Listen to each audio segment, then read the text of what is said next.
দেশে ফেরার মাত্র কয়েক ঘন্টার মাথায় এক প্রবাসীর বাড়িতে অতর্কিত হামলা, ভাঙচুর ও লুটপাটের ঘটনা ঘটেছে।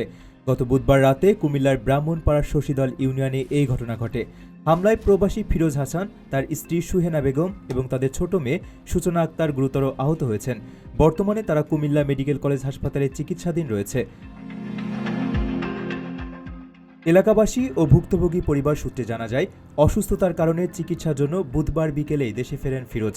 রাতে তিনি যখন বিশ্রাম নিচ্ছিলেন, তখন একই গ্রামের সজীব নামের এক যুবক এসে জানায়, স্থানীয় ইউনুস মিয়া তার সঙ্গে কথা বলতে চান। ফিরোজের স্ত্রী সুহেনা বেগম এত রাতে দেখা করতে অস্বীকৃতি জানালে তারা ক্ষিপ্ত হয়। এর কিছুক্ষণ পরই ইউনুসের নেতৃত্বে 10 থেকে 15 জনের একটি দল দেশীয় অস্ত্র নিয়ে তাদের বাড়ির ফটকের তালা ভেঙে ভেতরে ঢোকে। হামলাকারীরা ঘরে ঢুকে ব্যাপক ভাঙচুর চালায় এবং ফিরোজ হাসানকে রড ও লাঠি দিয়ে বেধড়ক পেটাতে থাকে। বাধা দিতে গেলে স্ত্রী সুহেনা ও মেয়ে সূচনাকেও কুপিয়ে জখম করা হয়। এ সময় তারা মালয়েশিয়া থেকে আনা প্রবাসীর লাগেজ, মুঠোফোন, নগদ টাকা ও স্বর্ণালংকার লুট করে নিয়ে যায়। পরে প্রতিবেশীরা এগিয়ে এলে হামলাকারীরা পালিয়ে যায়। স্থানীয়রা দ্রুত আহতদের উদ্ধার করে হাসপাতালে ভর্তি করেন। এ বিষয়ে ব্রাহ্মণপাড়া থানা পুলিশ জানায়, খবর পেয়েই ঘটনাস্থলে পুলিশ পাঠানো হয়েছে। অভিযোগ পেলে তদন্ত করে দ্রুত প্রয়োজনীয় আইনি ব্যবস্থা নেওয়া হবে।